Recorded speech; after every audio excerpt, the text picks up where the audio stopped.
Hey guys, welcome back to Pro Row 784, and I'm so glad that you dropped by here to check out and see what we do here. And I got a little secret. I'm going to tell you something that I promise that you have never ever heard before. You guys hang loose and I'll share that with you. Hang on.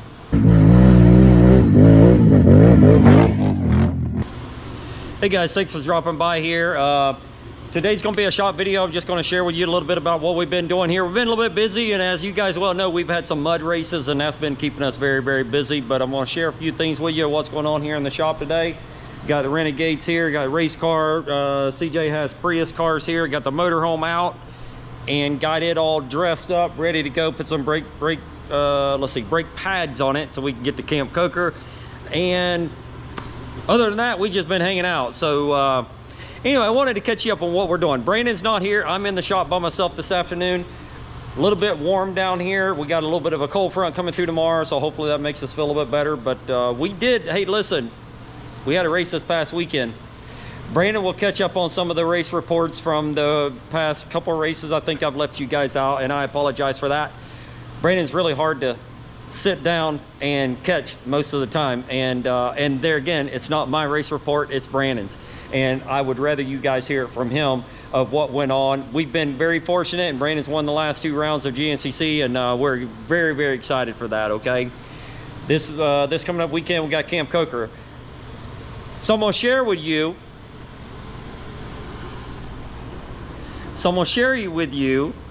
the little secret that I've got, and it's a big, huge backstory. But you'll see a Renegade sitting behind me here, and that is not Brandon's quad. That is a quad that has 784 on it, but there's an X behind it. Brandon's number is 784 AA. That only tells you that this is me, okay? I rode this thing this past weekend, and a lot of you guys don't know this. I'll share a few little details, and then we'll get on to the race report. 3 years ago, almost to the day, I had a terrible accident on an ATV just like this. It was a Can-Am Renegade 1000 2018 model. We was at an Florida Trail Riders race over in Dade City, Florida, which is a couple hours north of here. And I was at FTR, Florida Trail Riders. It's an amateur series, obviously, and they give us 1 practice lap. And so I went out, got there early that morning, went out there that morning and got on the 4-wheeler, and literally 5 minutes into the practice, I was going down a straightaway, and I just passed a fella. He let me by. There again, it's practice lap. He just let me by, and there was a right-hander. There was a big oak tree there. And what happened was, as soon as I mashed the throttle, I went around him, and I backed out of the throttle to make the turn to the right. And I just remember the quad nosediving really, really hard into the dirt. And it basically face planted me. So basically, I'm gonna try to give you guys an idea of what happened. So I'm going down. I mean, literally, I'm going 20 miles an hour. And that's what caused the problems. I wasn't going fast enough, and the quad landed on me. Is what happened. So what's happened is I was going down, and throttle up, let off the throttle, and as soon as I backed out of the throttle, the quad went down, nosedived like this, and planted in the dirt. And when it did, obviously it went like this, okay? And it tossed me, I mean, literally a foot right in front of the quad. I remember seeing the bumper as I went over the handlebars. I was sitting here, obviously. I remember seeing the bumper and seeing my hands go down to the ground right there. And I'm gonna, I've got a couple pictures. I'm gonna put some pictures up here. What happened was I broke a left front lower A-arm up where the Heim joint bolts onto the frame. It broke there. That was an aftermarket A-arm, and it broke there. I'm gonna put a picture of it up here in the corner here. Hopefully this works, and I'm gonna show you. But as you can see, there's a little piece dangling off there. I've got it hanging on my wall there, okay? I'm gonna try to put a picture of that there too. But here's the picture of the A-arm. But you can see the little piece that's broken.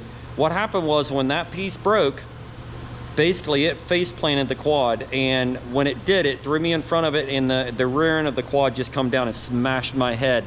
And you'll also see a picture of that helmet. That is the helmet that I was wearing. It still got blood and everything in it. I never went unconscious.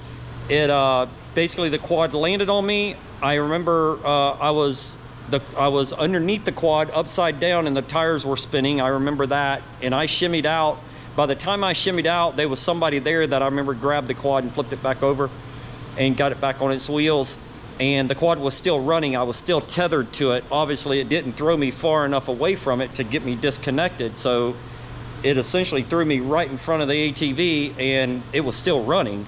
So I remember when they flipped the quad back over, it pulled my jerseys, you know, because I had it attached there, and I remember it pulled me that direction. But anyway, never knocked me out. I was always conscious. I remember everything that happened, and EMS got there immediately. I can't believe they got there pretty quick there.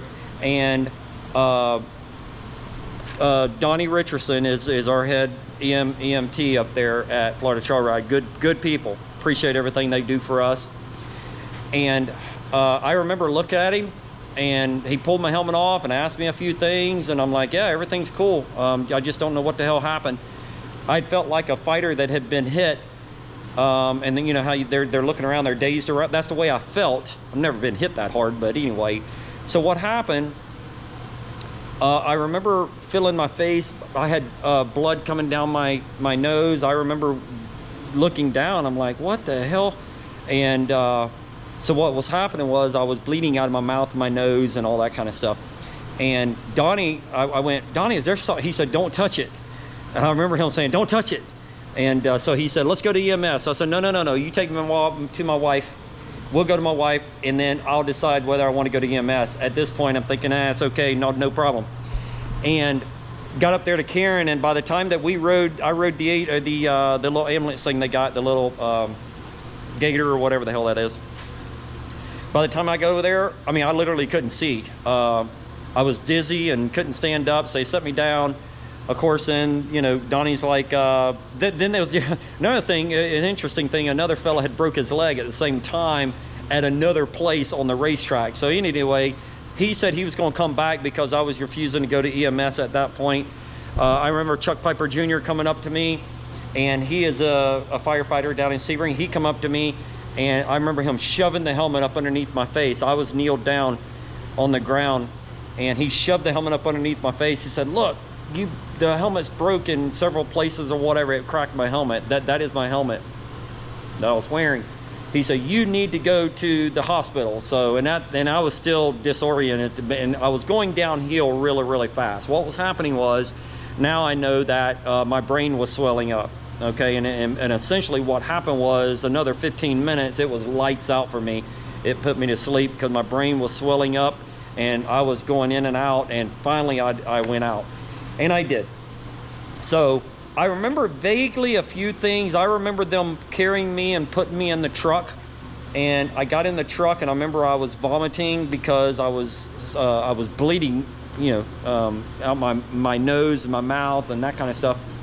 And of course it was getting in my stomach and upsetting my stomach more than likely. So anyway, got in the truck, and Donnie said he could call for the helicopter, but we were probably about 45 minutes from the trauma center in Tampa. So what happened was, by the time the helicopter could have got me down there, it's about damn 45 minutes anyway, is what they said. So they just threw me in the truck, and we headed out.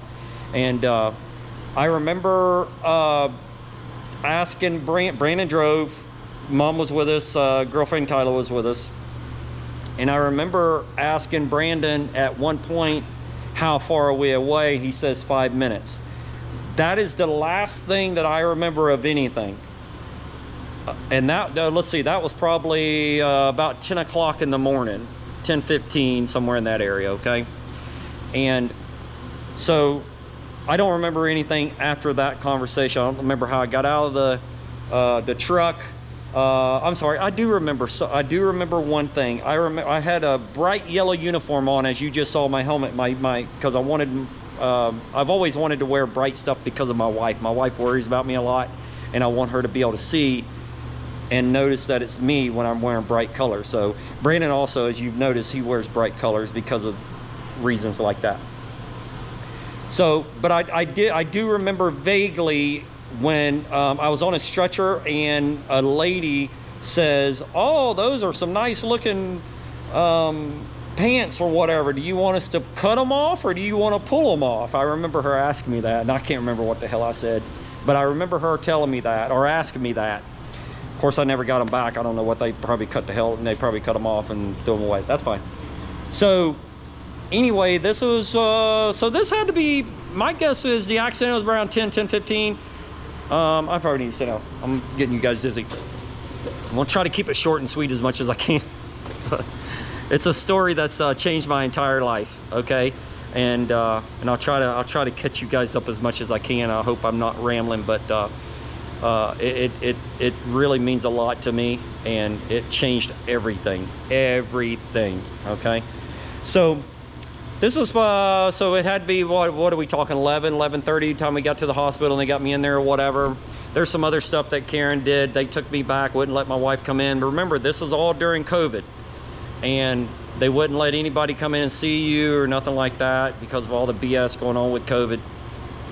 So I remember the next thing that I remember, it was 7 o'clock. I was in the hospital bed in intensive care or urgent care, whatever the hell they call it. And I remember waking up and looking dead ahead of me, and there was a clock on the wall, and it was dead nuts 7 o'clock. My wife was sitting right here. There was a nurse standing right there, and I remember waking up, it was 7 o'clock, and the nurse goes, "Hey, how are you doing?" And I'm like, "Hey." And she goes, "You know your name?" I'm like, "Well, of course." She goes, "You know who this is?" And I said, "Frick, that's my beautiful wife." And she goes, "You know what happened?" I'm like, "Yeah." She goes, "You're in a hot." I'm like, "Yeah, well, yeah." I said, "Am I gonna be all right?" She goes, "Yeah, you're gonna be all right." So anyway, doctor come in later. This was a nurse or whatever. Doctor come in later, explained to me everything that's going on and everything. So what had happened is obviously I just told you that ATV landed on me. It busted my skull in both places in the back by my ears. It basically took my head and pancaked it sideways, okay, against the ground. I remember the quad hitting me. It sounded like a garbage can, like you'd hit the side of the garbage can. That's what it sounded like. But it basically pancaked my face. So broke my jaw, broke my nose, broke my eye socket. And amongst, I think they said there was 7 skull fractures or whatever the hell, you know, what do they call it? So anyway, that was Saturday. I'll speed you guys up. I'm getting long-winded. Speed you guys up a little bit. Tons and tons of pain, okay? Constantly throwing up blood because I'd swallowed so much blood during all this. And because I think it was because of my broken nose, it was running down and it was getting in my throat, obviously, and getting in my stomach. So let's see, the next couple days were pretty rough, you know, just aching really bad. I remember my eye was the biggest thing. I just freaking, you know, my eye, I had black eyes. I'm gonna put a picture up right here. If this works again, I'm gonna try to put a picture up here, and you'll see this picture here where this was this was the next day, me and my wife sitting together, had a bunch of people reaching out on Facebook, that kind of stuff, wanting to know how I am. Of course, you know, at this point you don't want to talk, you don't really know what the hell's going on. I certainly couldn't talk because my mouth was all, you know, out of shape, and my jaw was busted and everything else. So anyway, this is a picture of me and my wife. Now, so stayed in there for 6 days. Intensive care, 6 days. Good MRIs, all that BS, all that crap, you know what I mean? Brandon was racing, it's ironic, Brandon was racing Camp Coker that weekend, the very next weekend. He's on, and that was his first year in pro. That was Brandon's first year in pro, and of course I was always there with him. He was on this particular quad. This was an 850, and he was on this particular quad. And but we did have it, I think it was damn near prepped up and ready to go. Brandon was on his YFZ at that FTR race that I crashed at. So anyway, yeah, he went. CJ luckily went with him. So CJ and Brandon cut out of here, and they went up there. And I think, if I'm not mistaken, I was watching online, And I think Brandon ended up third in that race. I think Landon, Cody, and Brandon, I think. I'm not positive on that. You'll have to look back and see. But I was excited that Brandon finished third, I think, on the podium. Got out of the hospital that day, so I was fired up and excited. I'm coming home. 2.5 hour ride home. We get home, and I'm like, I told Karen, I said, the first thing we're going to do is stop and get Wendy's. I was craving a freaking a bowl of chili and a Frosty. What the hell? I have no idea. I could barely even eat, but I was able to swallow the chili, and then the Frosty, obviously I was able to swallow it. But that was the first time I freaking ate good. You know what I mean? Because they were feeding me through tubes and all because I couldn't eat. So anyway, and then my jaw was so freaking sore. Every time that I would bunch down, it would move my entire face. You know what I mean? And golly, it hurt so bad. So, but I was able to suck and drink things. So Sunday, I remember they all got home. Had a bunch of our youth racers that was race 2, and of course the youth racers were extremely concerned about Mr. Chuck. They called me Mr. Chuck, and one thing I told Karen is, and I don't know, just like this, I said, I don't want no visitors at my house. I didn't want anybody coming out and seeing me looking like that. I had black eyes and that kind of stuff. And, but the kids really wanted to see me. And I told Karen, I said, I don't want nobody out here at our house here. And so I snapped a picture. This is the picture. I'm gonna try to put it up in the corner here. This is the picture taken on Sunday afternoon. This was 8 days after the accident, and I felt really pretty damn good, to be honest with you. Had a black eye, my face is still a little crooked and all that kind of stuff, but I felt really good. This is where it all went downhill. So I took that picture so my wife could send it to all the youth riders and amongst our group, our team, because they were all worried about Mr. Chuck. So she sent that or whatever, and then it wasn't 3 hours after that. This is where it got really, really bad. I told Karen, I said, damn, I can't feel the left side of my face. And she's like, what? And my face is all screwed up anyway. And I'm like, my face is numb, almost like I've got Novocaine or something in my face. And, but of course I didn't. So, I mean, as time went on, another 30 minutes, I'm like, damn, my whole face is dropping. We continued, I mean, and then next thing you know, I said, you got to, you know, she's like, so she called the freaking doctor or whatever, and he's like, well, she thought I was having a stroke. I wasn't having a stroke. But my entire face went numb, and it drooped really bad. And then my eye was wide open. Wouldn't blink. I couldn't get it to blink. I'm like, damn, I can't even move my face. So anyway, immediately went over there the next morning. He got us in, and it's Bell's palsy.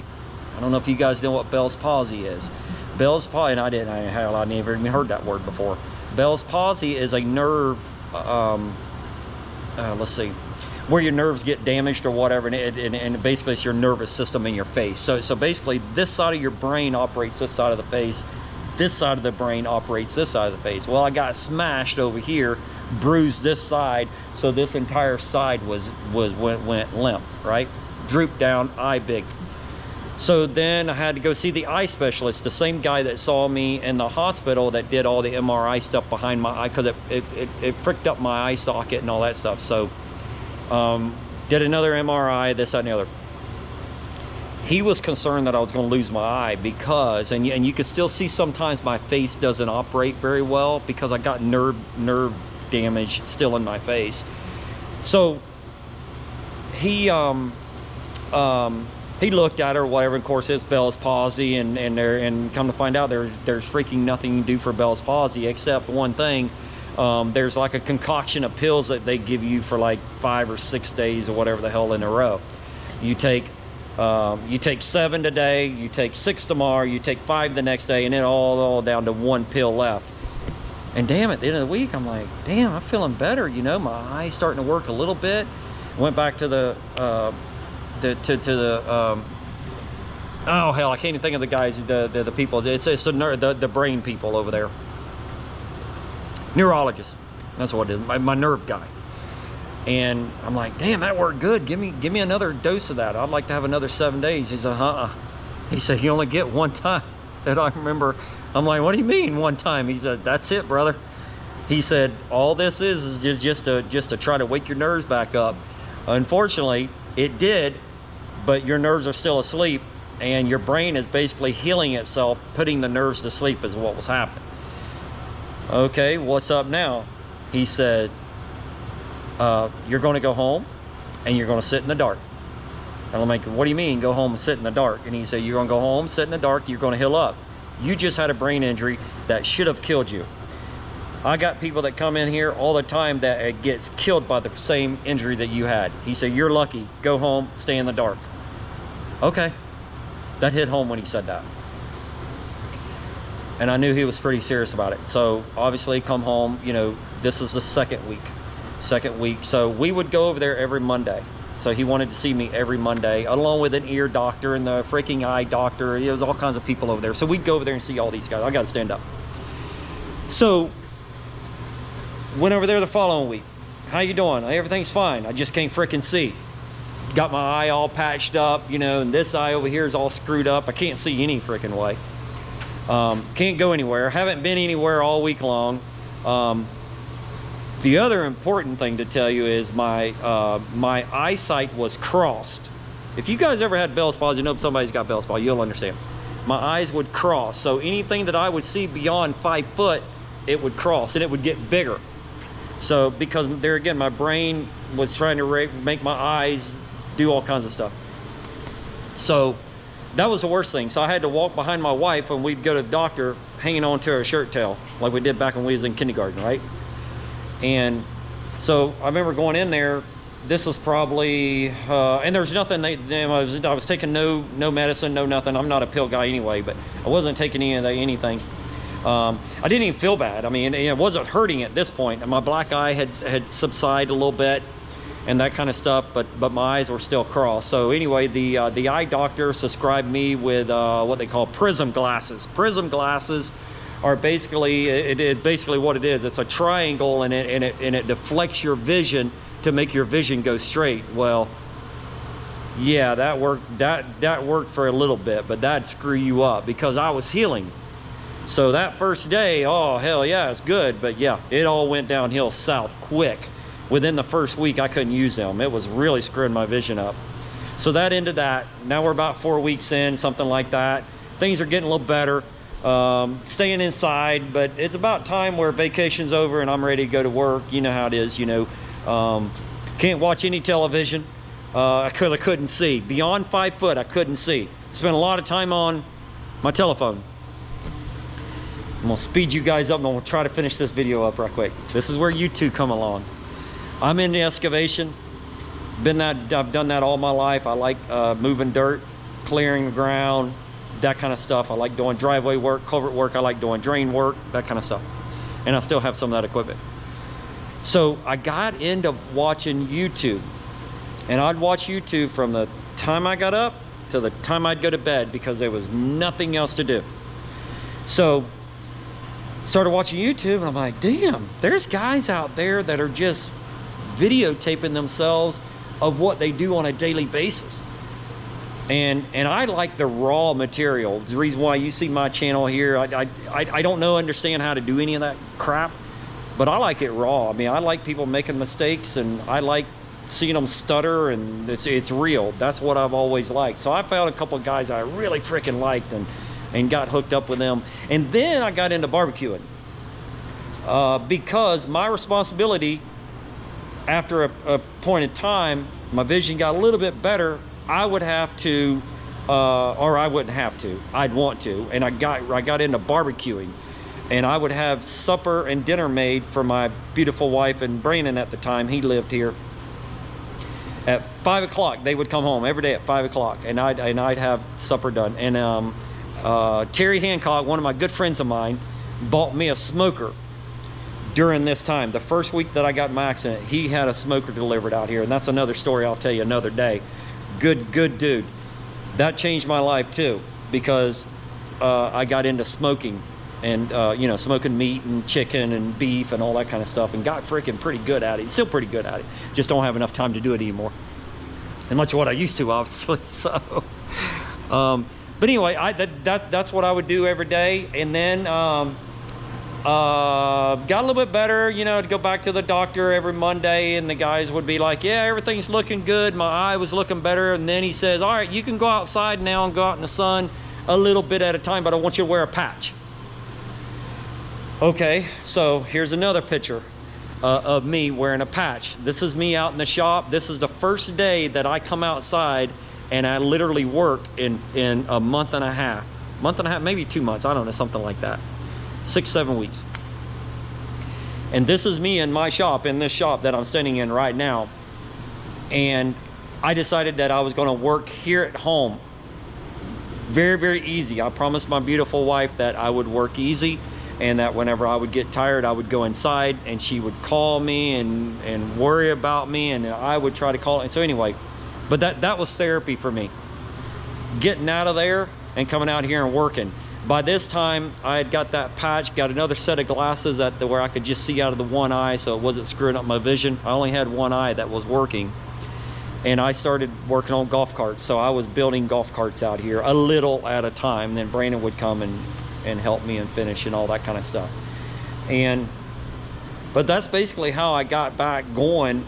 And that was therapy for me. And I needed that. I needed to get out of the house, because staying in the house, this lasted for 4 months.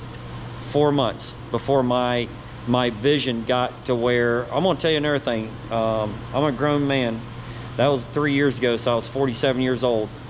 The very first day that I got in my blue jeans and I got in my white pickup truck and drove myself to town, I cried. And I'm just telling you, because you take those little things for granted. I had not driven a pickup truck or put a pair of blue jeans on, okay, like work jeans, to go to work up at the cart shop, you know what I mean, in almost damn near 4 months. And it was a weird. So anyway, listen guys, I'm gonna tell you, it changed everything. It did change everything. I still take things pretty serious, and sometimes I get bent out of shape over stupid stuff, which that's just part of it. That's just my nature. I'm a kind of guy that I got a short fuse, I guess. I've worked on that a lot in the last year, because it got to a point where it was pretty bad, okay, and I realized that. So and I still got some of that in me. I mean, I think I'll always have that, but I try, okay. But anyway, that all went down, and that was 3 years ago. And the reason why I'm telling you this story right now, that was March 20th, okay, of 2021, during COVID. And I'm coming up on that anniversary a couple days here. And I went back for the first time. I went back and raced that same very track this past weekend. I don't know why. I woke up on Thursday morning of this week, Thursday. And I told Karen, I said, damn, I had to, the weirdest thought. And she's like, what are you talking about? And I'm like, I haven't ridden a freaking four-wheeler, okay? I mean, I ride them back and forth to the trailer, but I ain't put a helmet on. You know what I mean? In a year and a half. So I talked to her a little bit about it. I text the kids. I text Brandon, Kyla, and CJ all in a group text. I say, hey, you guys think I'm crazy or what? And I said, I think I want to go race. And I did. And I'm glad I did, because I freaking had a good time. You know what I mean? This life is about having a great time. And I did. Went back to the very place that about took my life, okay? Wasn't the property's fault, obviously. It's a freaking badass property over there. Beautiful over there. Obviously on a different ATV. We had the 850 sitting over there. We've been trying to sell it for some time, and we just hadn't sold it yet. And I'm like, it's ready to go. Brandon doesn't ride it. He rides the 1000. He's riding some of this other stuff. So I'm like, you know what? It's ready.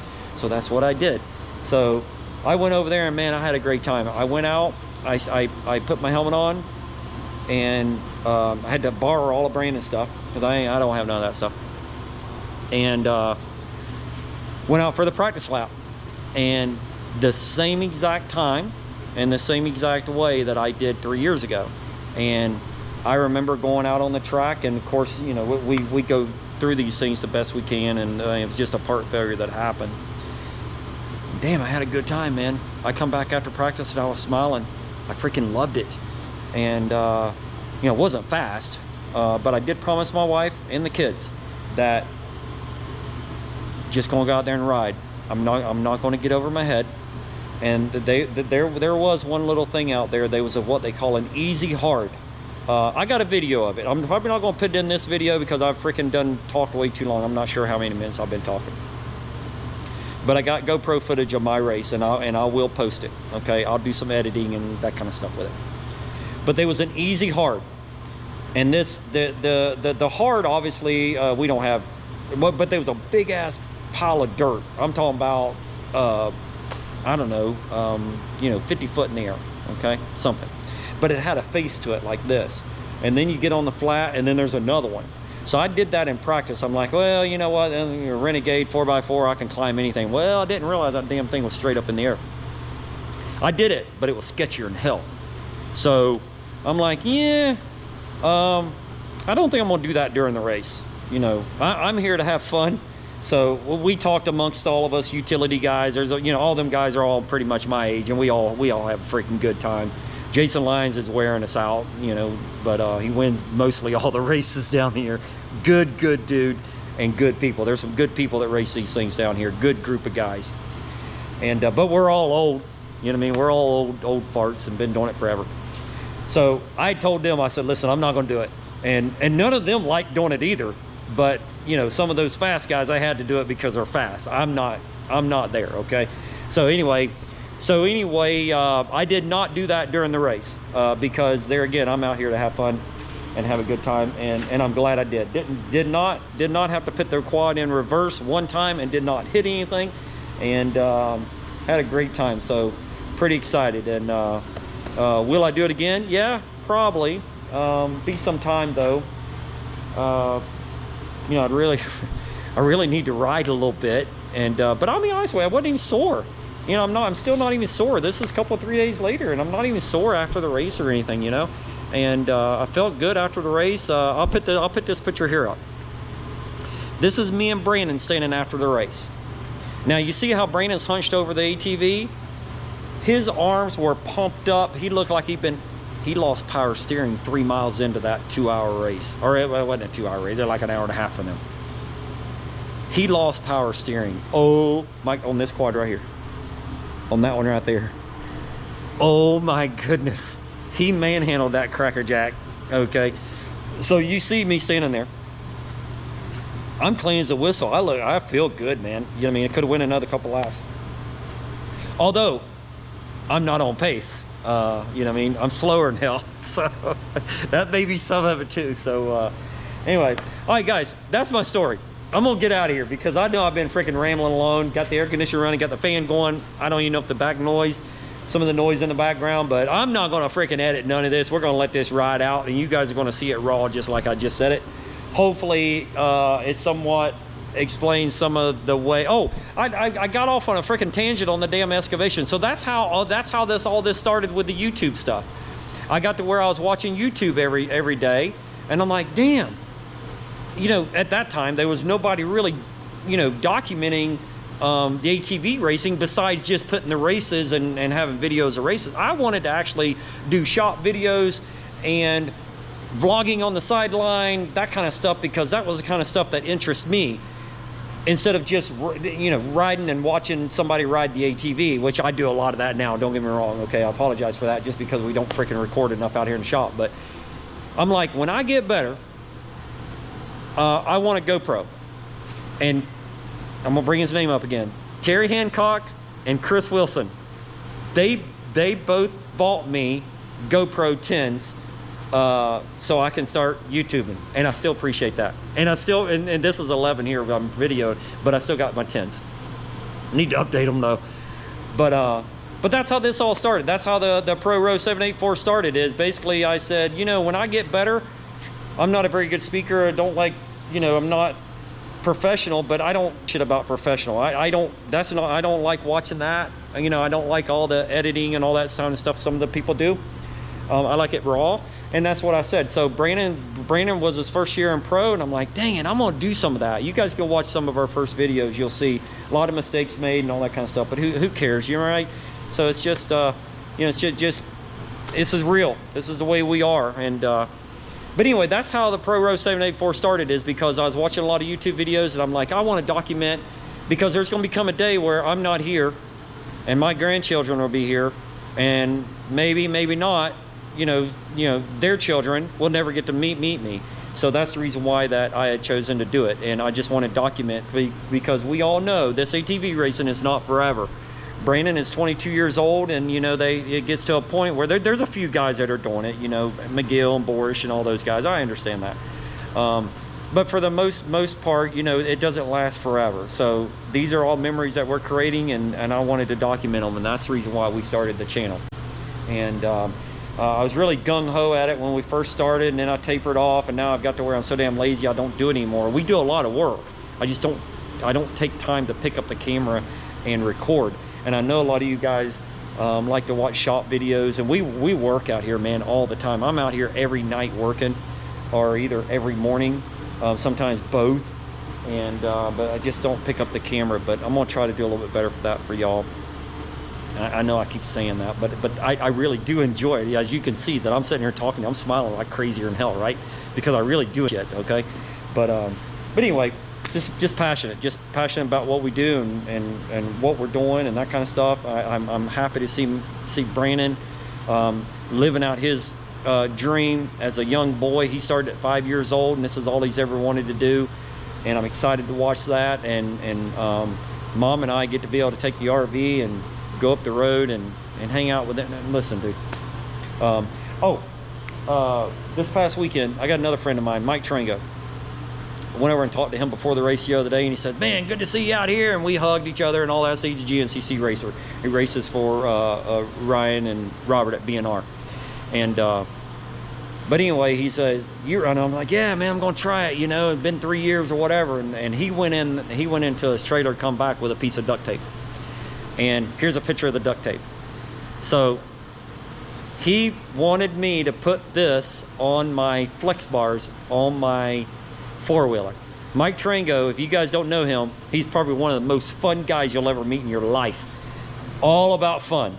If it's not fun, hell with it. He ain't doing it. It's all about fun. And so he made me put that tape right there and on my flex bars. So appreciate, and I just love the relationships that we've got with some of these people, man.